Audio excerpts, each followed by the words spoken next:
Hello everyone, welcome to PW Gulf. So today is the time for the ultimate recap session for the chapter Thermal Properties of Matter. Okay, we have done the recap sessions for the previous chapter. Now it's the time for thermal properties of matter. In today's recap, we'll be covering the following topics: heat, temperature, thermal expansion, specific heat, latent heat, change of state, everything, conduction, convection, radiation, the three methods for heat transfer, and then various laws for radiation, Stephen's law, Wien's law.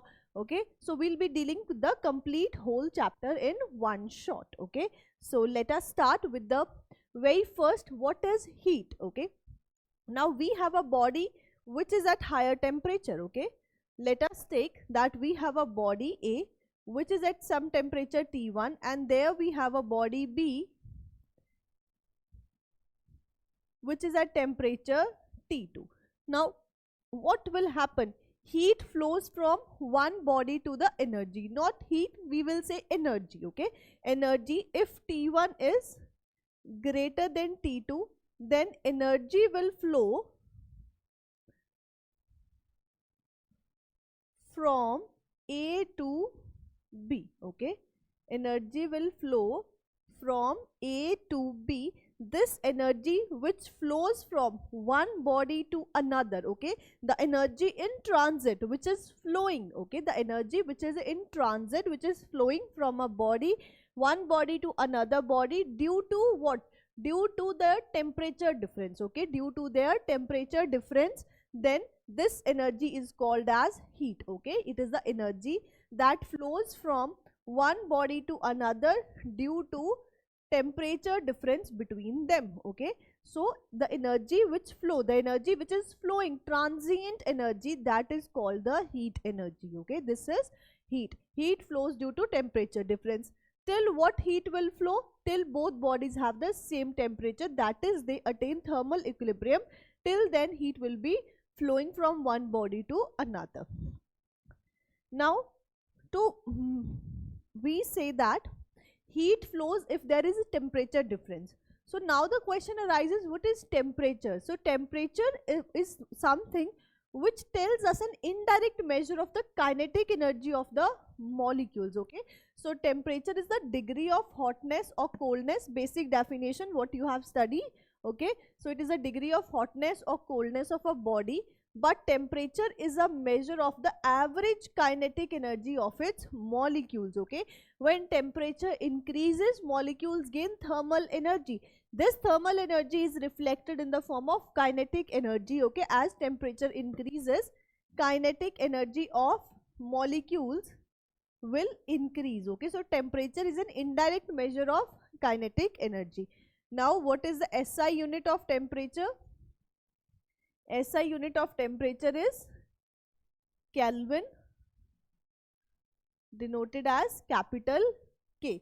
There are various other scales. There is Celsius, Fahrenheit and Kelvin scale. What is the relation between all these scales?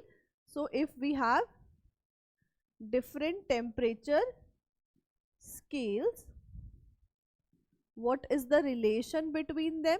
We can find the relation between them as temperature in Celsius divided by 100 is equal to temperature in Fahrenheit minus 32 divided by 180 is equal to temperature in Kelvin minus 273 divided by 100. Okay, if we remember this, how we came to this formula, that temperature minus lower fixed point divided by upper fixed point minus lower fixed point in one unit, and then that will be equal to in other unit. So by this we can get the relation between Celsius Fahrenheit, Fahrenheit Kelvin, Kelvin Celsius, any kind of temperature scale. Okay, this is how. There is one another scale, Rumer and Rankine, but they are not used. These are the three most used scales. Okay, now how to measure temperature? The branch which deals with the measurement of temperature is called thermometry, and the device which is used to measure the temperature is called a thermometer. Okay, so journal thermometer which we use is mercury thermometer. how to make any thermometer? In thermometer, we use a property which varies linearly with the temperature, okay? We use a physical property of the substance or matter or anything, like if we have taken a gas, then the particular body which we are taking, it can be gas, liquid, solid, anything it can be. So we choose a physical quantity of the substance that we have taken, which varies linearly with temperature, okay? So we have mercury thermometer, constant pressure gas thermometer, constant volume gas thermometer,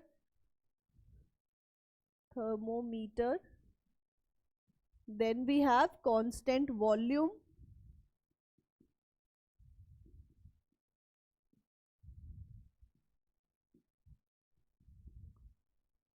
gas thermometer, then we have platinum resistance thermometer, okay? So there are various kinds of thermometer. There is one radiation pyrometer also, etc, etc. Thermocouple, which in the thermoelectric thermometer, in which we make use of thermocouple, EMF generated due to temperature. So all these are the various kinds of thermometer. In making any thermometer, we use a physical property which varies linearly with temperature, and that physical property is called thermometric property, okay? So let us move to thermal expansion. Whenever we heat a body, okay, whenever we heat a body, dimensions of the body changes, and this is called thermal expansion, okay? Change in dimension or expansion of the body due to temperature, okay, due to heat. The increase in the size of the body when it is heated is called thermal expansion, okay? That is called thermal expansion. Why thermal expansion occurs? All solids consist of atoms and molecules. At a given temperature, they are present at some equilibrium distance, okay? They are present at some equilibrium distance from each other. We know that they are vibrating. As we give heat, okay, as we give heat energy, or they get heat energy, what will happen? They are getting more kinetic energy. If they are getting more kinetic energy, the amplitude of vibration will increase, okay? When a solid is heated, the amplitude of vibration will increase. Now due to increase in the amplitude of vibration, the average interatomic distance will increase, okay? Average interatomic distance increases. Now if the distance between two atoms is increasing, what will happen? It will expand, okay? So this results in thermal expansion. Now if our material which is expanding is isotropic, the expansion will be just like a magnified picture, okay? If you were having a square plate like this, it will expand by equal amounts in all sides. So the new square plate is a magnified version of the earlier square plate, okay? Just as we zoom in the picture, it zooms equally in all directions. So for an isotropic, there will be equal expansion in all directions. Hence what we will have is, it will be a magnified view, okay? This is thermal expansion. Now there are three types of thermal expansion. If the length of the rod is increasing on heating, then it is called linear expansion. If the area of a plate is increasing on heating, then it's called superficial expansion. There is another name of superficial expansion, that is areal expansion, because area is increasing. And if the volume is increasing, then it is called cubical expansion or volume expansion, okay? Then it will be called cubical expansion or volume expansion. These are the three types of thermal expansion.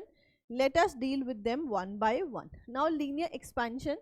Experimentally, it is observed that the change in length is directly proportional to the change in temperature and also the original length, okay? If we have a rod of length L, the change in length is directly proportional to the temperature difference, okay? Delta T, directly proportional to the temperature difference as well as the original length. If we remove the proportionality sign, we will add a constant, so constant alpha will be added. So change in length is given by alpha L delta T, okay?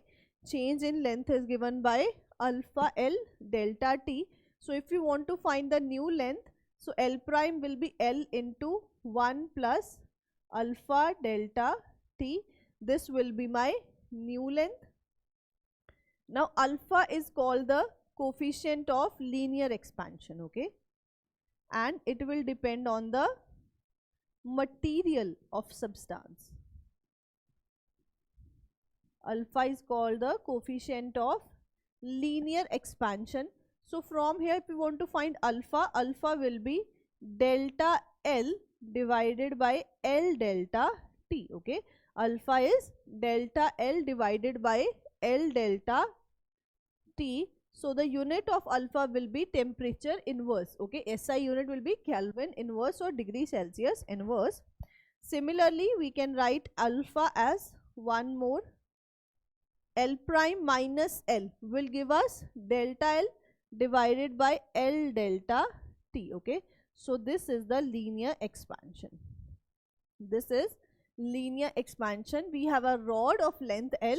So experimentally it is observed that the increase in length of the rod is directly proportional to the original length as well as proportional to the amount by which temperature has increased, okay.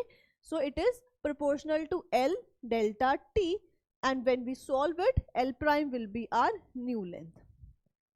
Let us move to superficial expansion.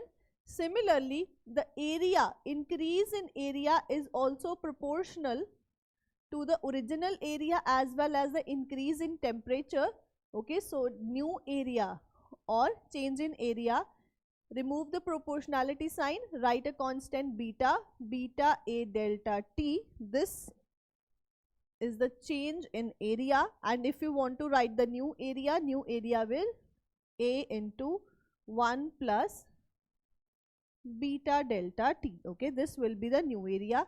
Now beta is the coefficient of superficial expansion, okay. Beta is the coefficient of areal expansion or superficial expansion. From here we can find beta will be equal to delta A by A delta T, okay. Beta will be equal to delta A by A delta T. Similarly, units of beta will also be temperature inverse. SI unit will be Kelvin inverse. It can also be written as degree Celsius inverse. Let us move to cubical expansion. Now just like the linear, areal, and we have a volume expansion, increase in volume is also proportional to the original volume and change in temperature. So removing the proportionality sign, we will write a constant gamma. So change in volume or increase in volume is given as gamma V delta T. If we want to find the new volume, it will be V into 1 plus gamma delta T, where gamma is called the coefficient of volume expansion. Coefficient of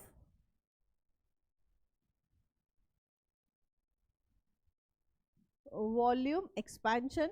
So from here gamma will be equal to delta V by V delta T. Now all three, alpha, beta and gamma, are dependent on the material of the substance, okay. So this is volume expansion. Let us move to next. What is the relation between alpha, beta and gamma? So we have beta, 2 times beta is equal to alpha and 3 times gamma is equal to alpha. So from here we will get that alpha is equal to beta by 2, beta by 2 is equal to gamma by 3. This is the relation between alpha, beta and gamma. This is the relation between alpha, beta and gamma, okay. Alpha is equal to beta by 2 is equal to gamma by 3. What are the practical applications of thermal expansion? There are many practical applications. You must have seen that the joint where rails are joint, a gap is left between them, so that during summers when the rail expand, they do not overpower each other, okay. They do not form like this or derail the train. So the gap is left. When in summers they expand, they fill it. In winters they contract, the gap is created. Okay, so small gap is left between the iron rails of railway tracks. Space is left between the girders which are used to support the bridges. Okay, similarly little space is left so that in during summers when intense heat they expand. Okay, and in winters when they contract, no accidents are caused. Okay, clock pendulums are made of invar. Invar is a material which is having very less variation with temperature. Okay, it is having very less variation with temperature. So if a glass topper is jammed in the neck of a glass bottle, it can be removed by warming the neck of the glass bottle. It will expand and we can remove the stopper. Okay, now only platinum wire is used for fusing in the glass. Why? Because it has the same temperature coefficient. Okay, so these are the various examples of thermal expansion. When any substance volume will increase, okay, it is expanding, volume is increasing, mass is remaining the same, so density will decrease. Okay, so variation of density with temperature we will see. Now new volume is equal to V into 1 plus gamma delta T. New volume will be equal to, we know that mass is equal to density is equal to mass by volume. So from here we can write volume as mass by density. If m was the mass of the substance, new density is rho prime, so V prime will be m by rho prime is equal to m by rho into 1 plus gamma delta T. Now m and m gets cancelled, we will get 1 by rho prime is 1 by rho into 1 plus gamma delta T. Writing in its inverse form, rho will be equal to rho divided by 1 plus gamma delta T. Now we can write it as rho prime is equal to rho into 1 plus gamma delta T raised to the power minus 1. Now applying binomial approximation, because gamma is very small, so we will get that rho prime is equal to rho into 1 minus gamma delta T. Okay, now rho is very small, gamma is very small. Okay, so this term gamma delta T is very less than 1. So using binomial approximation, okay, using binomial approximation, we will see the variation of density with the temperature. Using binomial approximation, we will get that rho prime is 1 minus rho into 1 minus gamma delta T. Now see, for every substance temperature increases, density will decrease because volume is increasing. There is an anomalous behavior which water shows. Okay, water has maximum density at 4 degrees Celsius. From 0 to 4, density of water increases, then it decreases. Okay, water shows anomalous properties. From 0 to 4 degrees Celsius, density of water will increase. It will have maximum density at 4, and then its density will decrease with the further increase in the temperature. Okay, let us move forward. Specific heat. Now what is specific heat capacity or specific heat of a substance? It is defined as the amount of energy required to raise the temperature of unit mass of substance through 1 degree. So what amount of energy is required to raise the temperature of unit mass of substance for unit rise in temperature? So we can write it as specific heat is equal to amount of heat energy required per unit mass per unit rise in temperature. Okay, so because amount of energy required to raise the temperature of unit mass by unit degree, that will be specific heat. So what it will be? Specific heat of a substance, this will be equal to amount of heat energy required to raise the temperature of any substance by unit amount of substance by unit degree rise. That is equal to heat absorbed per unit mass per unit rise in temperature. Okay, this is called specific heat. Okay, so if we write its SI unit, or let us write its units only. If we write its SI unit will be joule per kg. Mass is in kg per Kelvin, or we can also write it as calorie per gram per degree Celsius. Okay, this is the SI unit of substance. So if we have a substance, m mass of substance, it absorbs delta Q amount of heat and change in temperature is delta T. Then specific heat will be delta Q by m delta T. From here, what amount of heat energy will required to raise the temperature of substance by delta T amount, that will be equal to ms delta T. Okay, heat energy required to raise the temperature of m mass of substance by delta T, that will be ms delta T. Now specific heat is a fixed for any material. Okay, if we have a fixed solid, it will be fixed for that solid. Okay, it depends on the material of the substance. Then comes molar specific heat.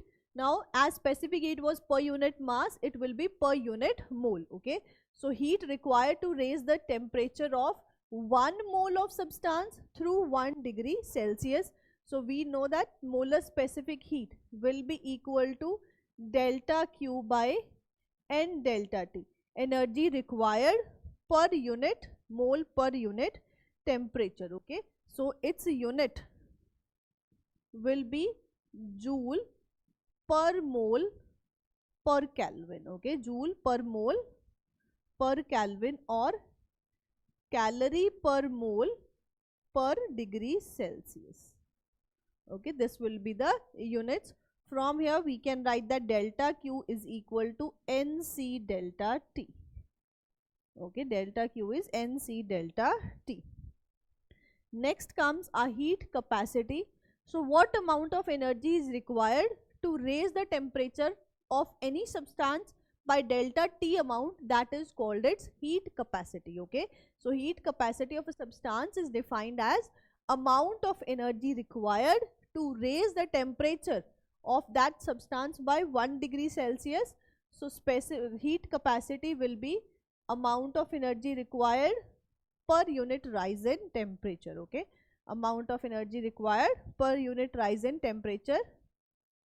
So its unit will be joule per Kelvin or calorie per degree Celsius. Okay, this will be its unit. From here we can write that delta Q is equal to C delta T. Okay, this is called heat capacity.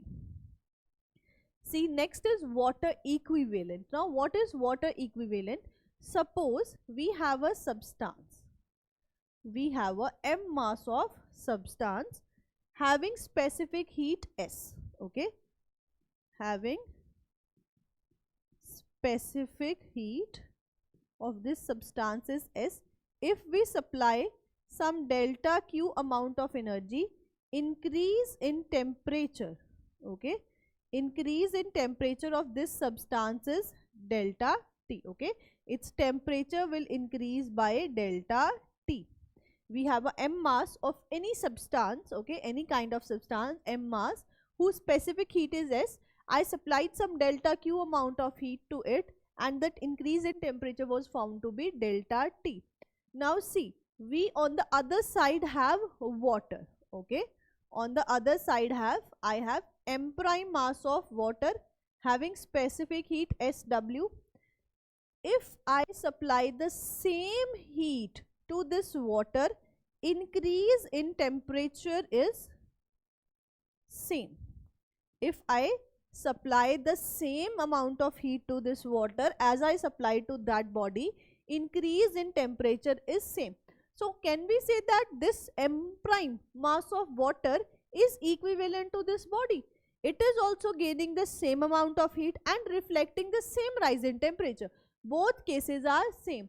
So this is water equivalent. M prime mass is called water equivalent. Okay, so water equivalent of any body is defined as amount of water. Okay, it is defined as mass of water which requires the same amount of heat, as required by the given body for the same rise in temperature. Okay, for the same rise in temperature, that mass of water which requires the same amount of heat for producing the same rise in temperature. We can write that delta Q is equal to ms delta T for this particular given body, and for water we can write it as delta Q is equal to m prime into SW delta T, equating both ms delta T is equal to m prime into SW delta T. Delta T gets cancelled, so water equivalent m prime is equal to ms by SW. It will be equal to ms by SW. So unit, SI unit of this unit will be kg or gram. Okay, SI unit will be kg or CGS unit will be gram. These are the units of water equivalent. This particular mass of water is called water equivalent. Now specific heat of water is 1 calorie per gram per degree Celsius. We can substitute it as 1, so it will be ms only. Okay, so in many books it is written as ms also. This is water equivalent. Now calorimetry.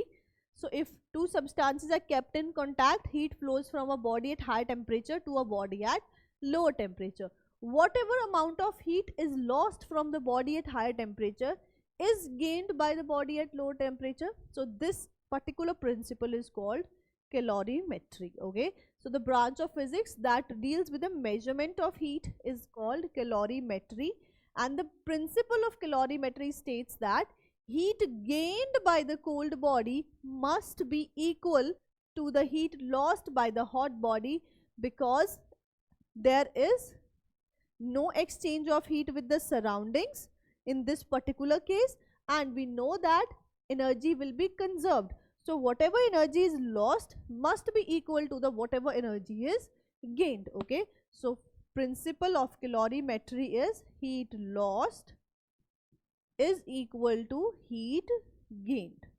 Who will lose the heat? One, the body which is at higher temperature. Okay, and who will gain the heat? The body which is at lower temperature. Okay, so this is the principle of calorimetry. Heat lost is equal to heat gained. There is a substance, there is a device called calorimeter which is used based on this principle. Now next is change of state. Okay, so one thing we saw that if any substance absorbs some Q amount of heat, its temperature will rise. Sometimes we also see that if we heat ice, it melts. Okay, so there is a change of state. Okay, there is a change of state on heating. So the transition of a substance from one state to another is called change of state. We have 3 states: solid, liquid and gas. So the transition from one state to another is called change of state.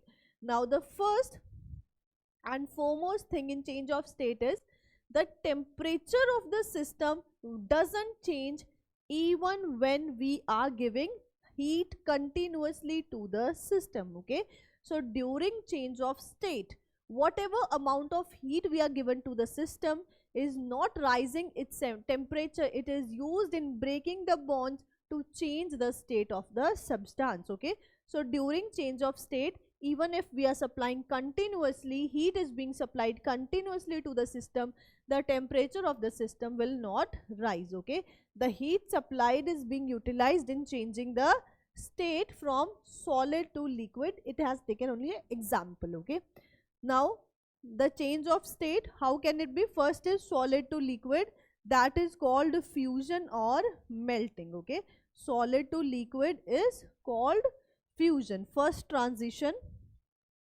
is the change of state from solid to liquid is called melting. Oh sorry, I think I pronounced repeated it other way. So from solid to liquid, we can go from solid to liquid, and we can also go from liquid to solid. Okay, this transition from solid to liquid is called melting, and this transition from liquid to solid is called freezing or fusion. Okay, this is called freezing or fusion. The first change of state from solid to liquid is melting, and liquid to solid back is called fusion or freezing. Okay, now let us see what happens in change of state, fusion and melting.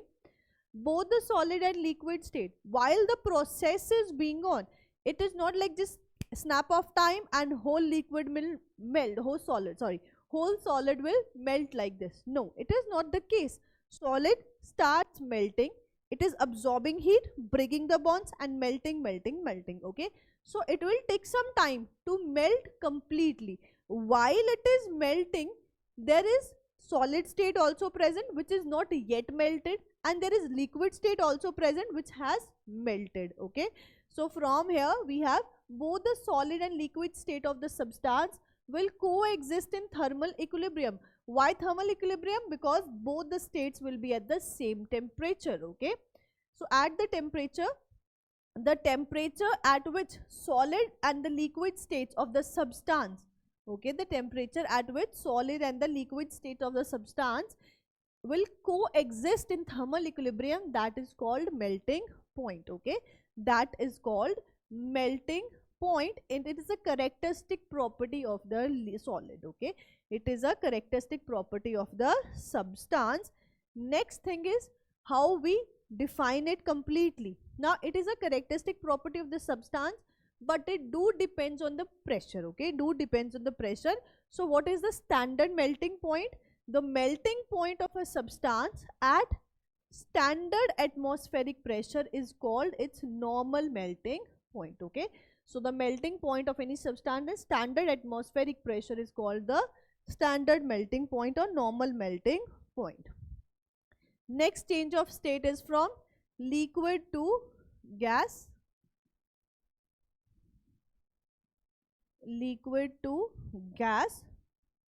This liquid to gas is called vaporization.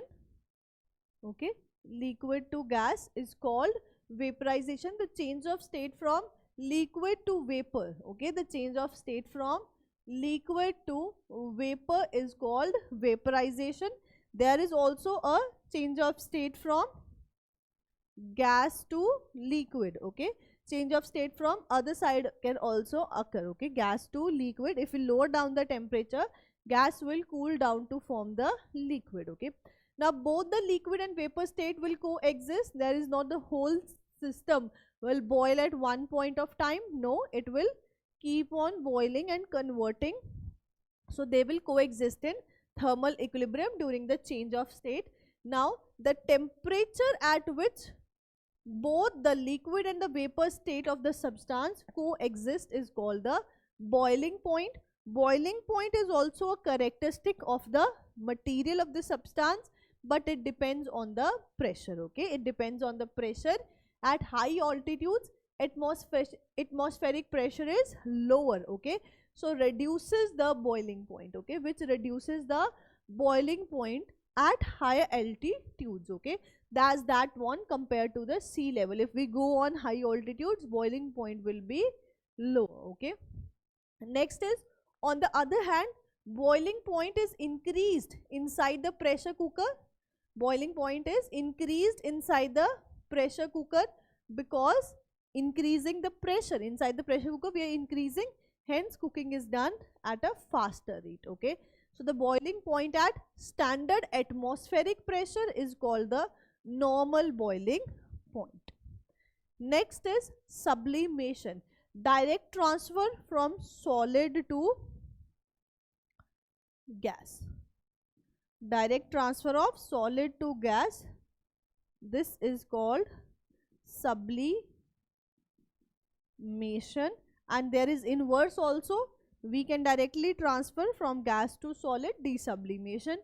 All the substances do not pass through the three states one by one, that is solid to liquid to gas. Some directly transfer from solid to vapor state and vice versa. This is called sublimation. The change from solid state to vapor state without passing through liquid state is called sublimation, and the substance is called sublime. Example is solid ice, dry ice which is solidified form of CO2, camphor, okay. So iodine, all these are sublimes.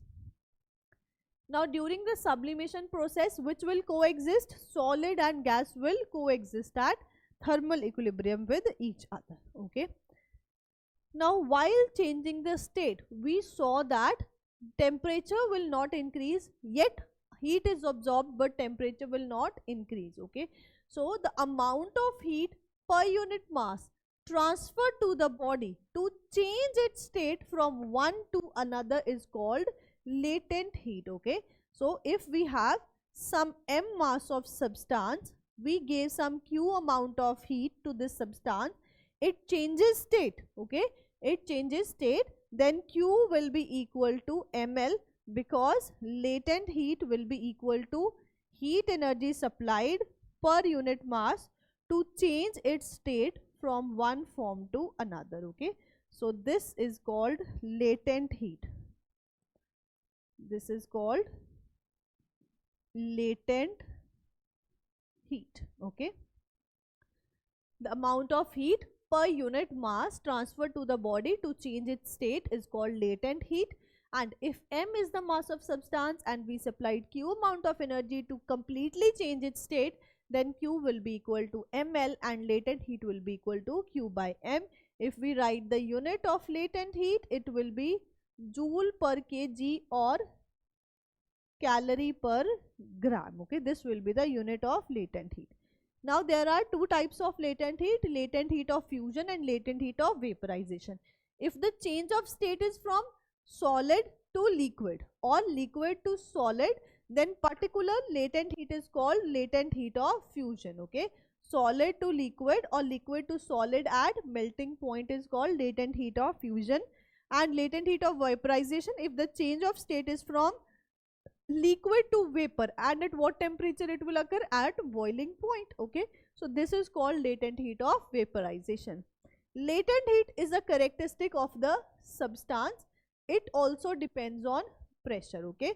But the usual values, that is latent heat of water, if we say latent heat of fusion of water, that is 80 calorie per gram. These are measured at standard atmospheric pressure only, okay.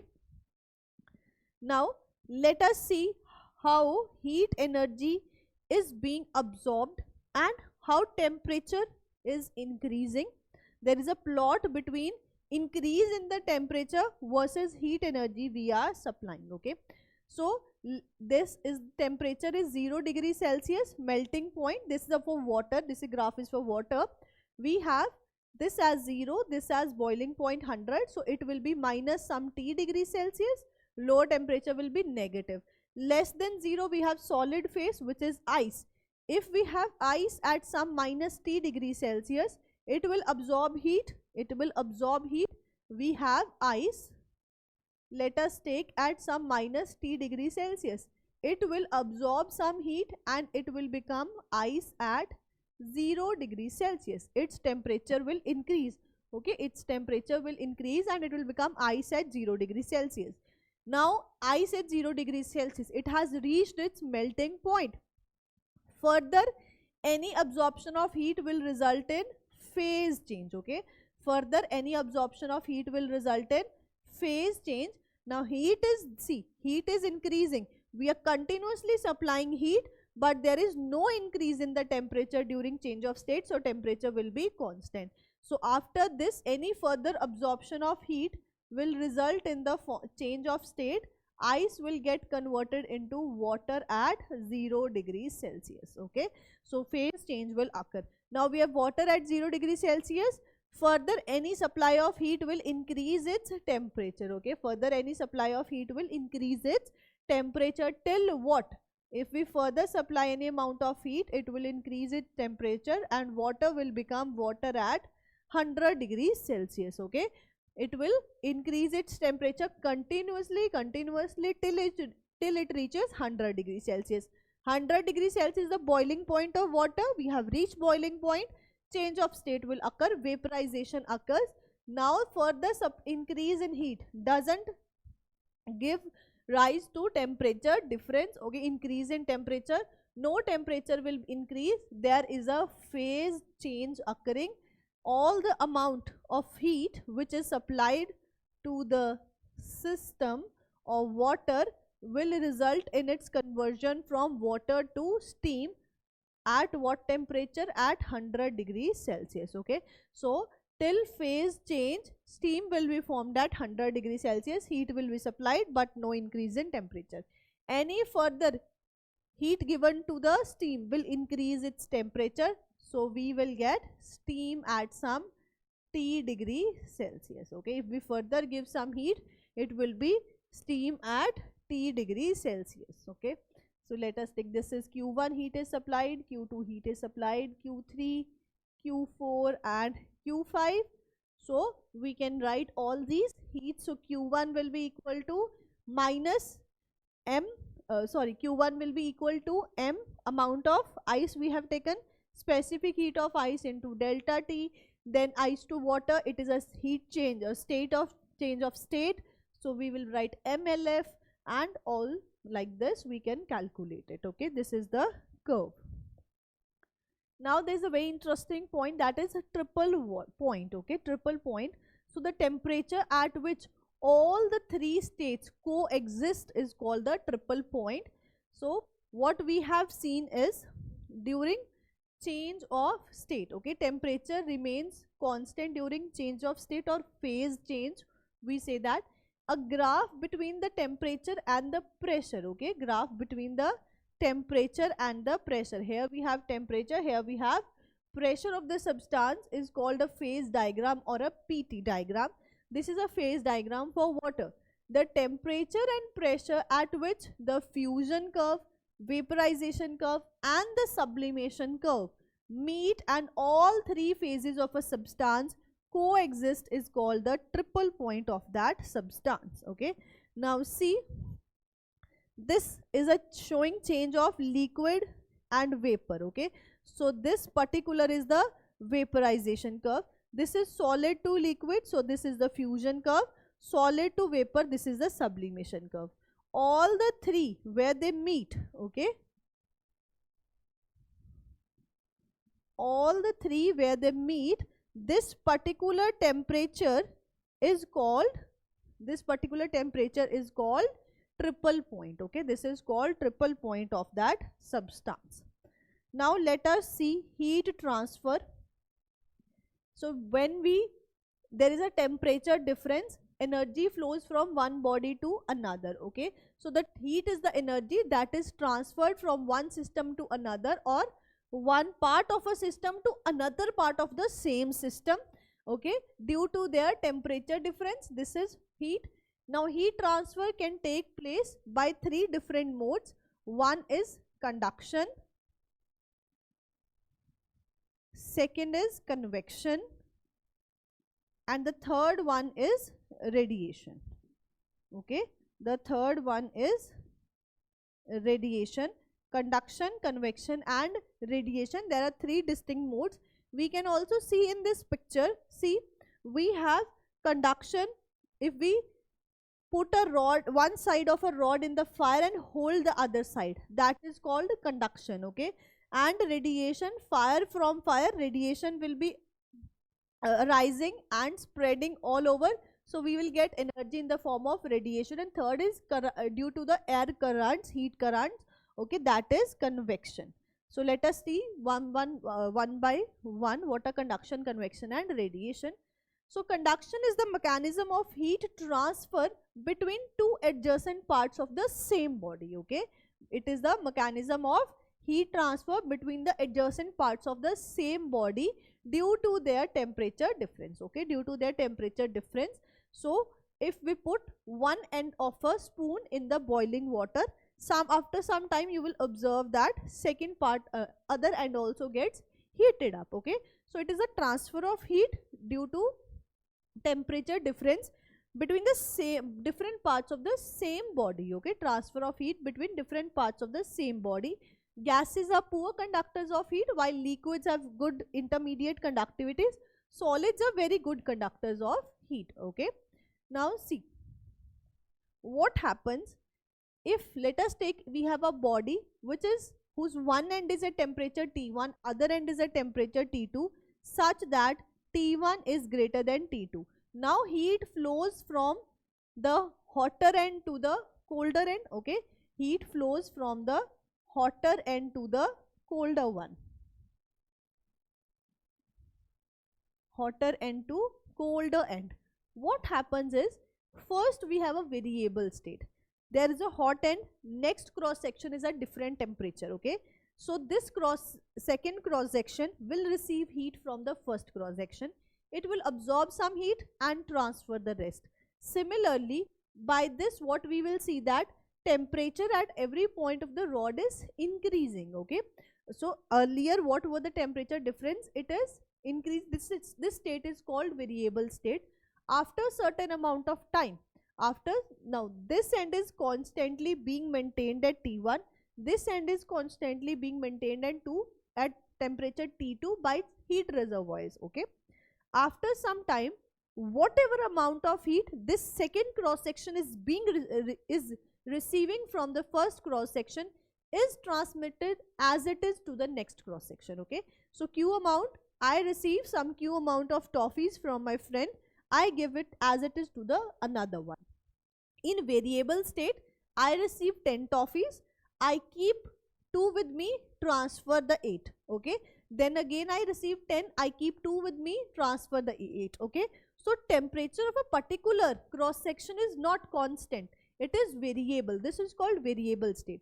In steady state, temperature of each cross section is different. Okay, different cross sections will have different temperature. This will be at different. All these cross section will be at different temperature. But if I see this particular cross section, it will remain at the same temperature T for every time. Okay, after 1 hour, 2 hour, 3 hour, whatever time you observe it, it will remain the same. Okay, that is, if I receive 10 toffees, I give 10 as it is. If I receive 10, 10 as it is. Whatever amount of heat I am receiving from the hotter end is being passed on to the colder end as it is. So no further increase in temperature of any cross section will occur. This is called steady state. Okay, now in steady state, the amount of heat, okay, in steady state, the amount of heat which is being transferred from the hot end to cold end, this is directly proportional to the area of cross section. Okay, if A is the area of cross section, L is the length of this block. Okay, A is the area of cross section, L is the length of this block. So it is directly proportional to area. More the area of cross section, more heat will be transferred. Okay, it is directly proportional to the temperature difference, and it is also directly proportional to the time for which heat is flowing, and it is inversely proportional to length. So if we remove this proportionality sign, we will get K A into T1 minus T2 into T by L. Okay, now this K is a constant called thermal conductivity. Okay, K is a constant called thermal conductivity. Okay, and it is a characteristic of the substance. Okay, it doesn't depend on the dimensions of the substance, it is a characteristic property of the substance. So K is the thermal conductivity. If we want to know how much heat energy is flowing per unit time, okay, energy flowing per unit time, so this H is equal to Q by T. This will be equal to Ka into the temperature difference divided by length. Okay, so this is another heat flowing per unit time. Okay, heat flowing per unit time. Now the heat flowing per unit time is called heat current. Okay, heat flowing per unit time is called heat current. So from here we will get heat current H is equal to Q by T. So H will be equal to Ka into T1 minus T2 by L. This is the heat current. And there is one more thing, thermal resistance. Now let us relate between current, electricity or electric conduction, current, electricity, and then we have thermal conductivity. Okay, let us relate thermal conduction. Now in current, what is flowing? Charges flow. In current, what flows through the circuit? Charges flow through the circuit. So in thermal conductivity, what flows through the circuit? Heat flows through the circuit. So what work charges are doing here is being done by heat over there. Now current is equal to rate of flow of charges, Q by T. Similarly, heat current is equal to heat flowing per unit time. Okay, so current, we know that V is equal to IR. Current flows. How? Current flows due to potential difference. Okay, current flows due to potential difference. If there is any potential difference, then current is being flown through that wire. Okay, so potential difference, here the same work is being done by temperature difference. Okay, here the same work is being done by temperature difference.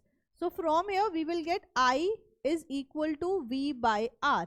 Here we have heat current is equal to Ka by L delta T. Okay, Ka by L delta T. So this L by Ka, this L by Ka is called thermal resistance. Okay, see, whatever work R is being here it is done by L by Ka. This is called thermal resistance. Okay, this is called thermal resistance, sometimes denoted by RH. Okay, denoted by RH. This is called thermal resistance. So thermal resistance is directly proportional to the length, inversely proportional to the area. Okay, this is thermal resistance.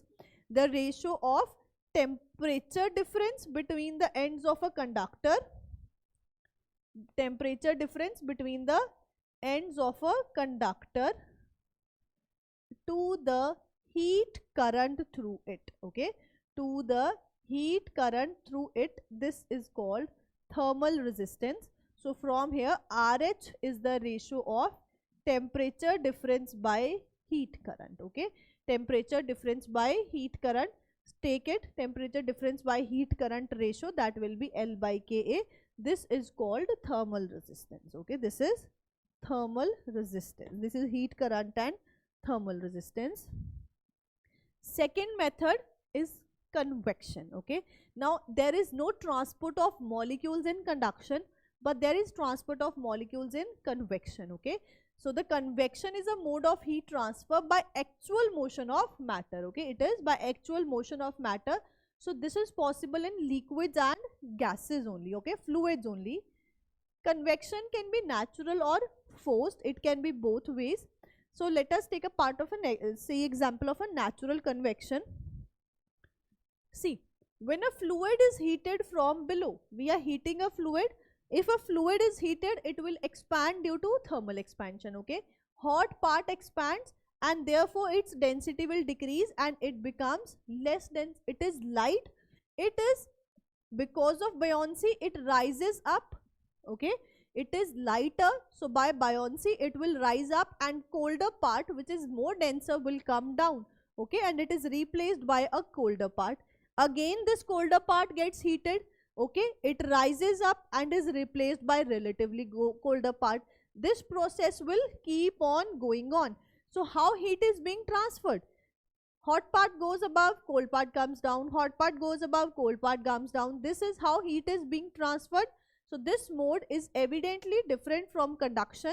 Convection involves bulk transport of different parts of the fluid. Okay, it involves bulk transport. This is called convection.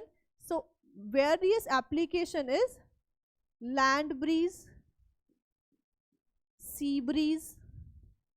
Okay, monsoons,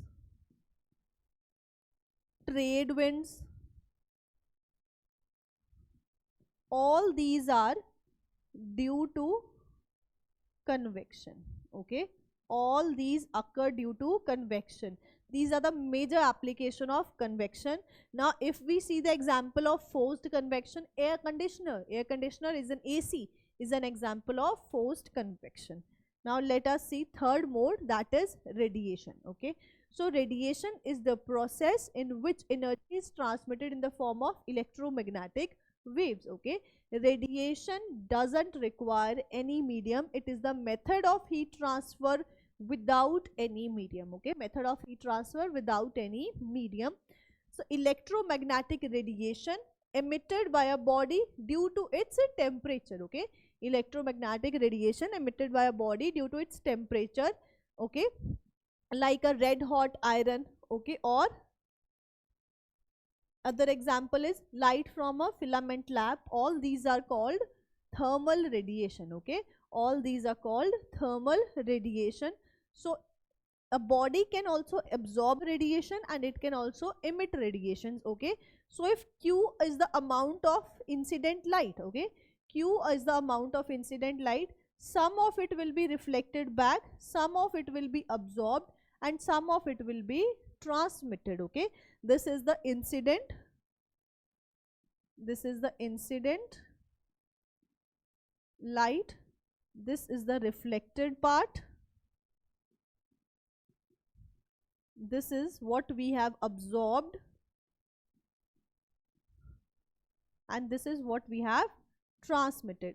So whenever a body receives some form of energy, there are three options: it reflects some part of the energy, it absorbs some part of the energy, and it transmits some part of the energy. Okay, so Q will be equal to, incident will be equal to reflected plus absorbed plus transmitted. Okay, now Newton's law of cooling. What Newton's law of cooling says that the rate of loss of heat, okay, rate of loss of heat, that is dq by dt. Why we have put a negative sign? Because loss, heat is loss, okay, of a body is directly proportional to the temperature difference between the body and its surroundings. Rate of loss of heat dq by dt is directly proportional to T minus T naught. T is the temperature of body and T naught is the temperature of surroundings. T is the temperature of body, T naught is the temperature of surroundings. So this is directly proportional to the difference between the two, that is T minus T naught. Now if we substitute Q as ms delta T, okay, then we integrate it and all, we by this we get temperature of the body at any time t. Okay, this is temperature of the body at any time t. Now see, body is losing heat continuously, its temperature will decrease. Obviously it is losing heat to the surroundings, its temperature will decrease. So as its temperature decreases, rate of heat will also decrease. So when we do the complete derivation, we arrived at the result that temperature of the body at any time t is equal to temperature of the surroundings plus C is a constant exponential minus kT. Okay, this is temperature of the body at any time t, at any time t. This is variation. Now it will be an exponentially decaying function. Okay, it will be an exponentially decaying function. Okay, now let us do Wien's displacement law. See, we have a black body. What is a black body? It is a body, if we put some, okay, if incident radiation, if some radiation is incident on it, it will absorb the whole radiation. Okay, it will absorb the whole radiation. There will be complete absorption, no reflectance, no transmittance. If this body is heated, okay, if this body is heated, it will completely emit all the radiation. Okay, it will completely emit all the radiation. Such a body is called black body. Now when it emits the radiation, it emits radiations having a range of lambda. Okay, we don't get a radiation of a particular wavelength only, we get radiations of many wavelengths, but the intensity of each wavelength is not the same. It is not like this red light is also having the same intensity, yellow is also having the same intensity. No. Okay, so this is not the case. Take an example of heating of iron. Okay, when we heat an iron, it becomes red hot. Okay, it becomes red hot. At that particular temperature, it emits radiation red. It is emitting radiation of many colors, but because red is having maximum intensity, we see red. We further heat it, it becomes yellowish. Okay, it becomes yellowish orange, and if we further heat it, it becomes white. Okay, it becomes gray white. So the change in radiation, change of color is happening. It means at different temperature, different wavelength is having the maximum intensity. Okay, different temperature, different wavelengths are having the maximum intensity. Whenever a body is emitting radiation, it is a continuous spectrum. It emits radiation over a wide range of lambda, but not all lambda have the same intensity. Okay, so what we have is, this law states that the wavelength corresponding to which energy emitted by a black body is maximum is inversely proportional to the absolute temperature of the body. Okay, it is inversely proportional to its temperature. So the wavelength for which maximum radiation is there, that is inversely proportional to temperature. So lambda m will be inversely proportional to temperature. Removing the proportionality sign, we put a constant b. This is called Wien's constant. Okay, it is having the value 2.9 into 10 raised power minus 3 Kelvin. Okay, so if lambda 1 is the wavelength corresponding to maximum radiation at temperature T1, then lambda 1 T1 is equal to lambda 2 T2. Okay, this will be there. Now see how it is used.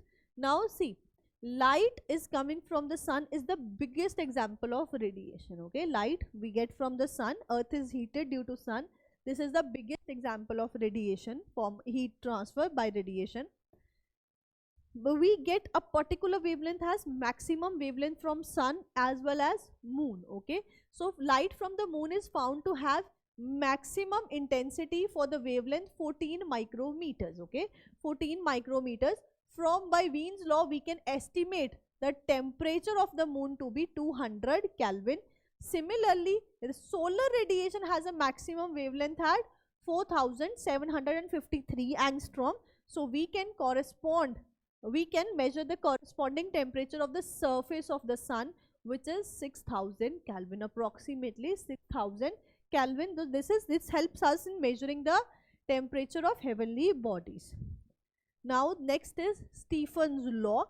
Now Stephen Boltzmann law states that if a body is emitting some energy, okay, so this energy depends on temperature of the body as the fourth power of the temperature. So whatever energy is emitting per unit area per unit time. Okay, so this law states that the total heat energy emitted by a perfect black body per unit area per unit time. Okay, energy emitted per unit area per unit time is directly proportional to the fourth power of the absolute temperature of the body. Okay, so E is directly proportional to T raised to the power 4. Removing the proportionality sign, we add a constant sigma called Stephen's constant. Okay, whose value is 5.67 into 10 raised to the power minus 8 watt per meter square per Kelvin to the power 4. Okay, so this is Stephen's constant.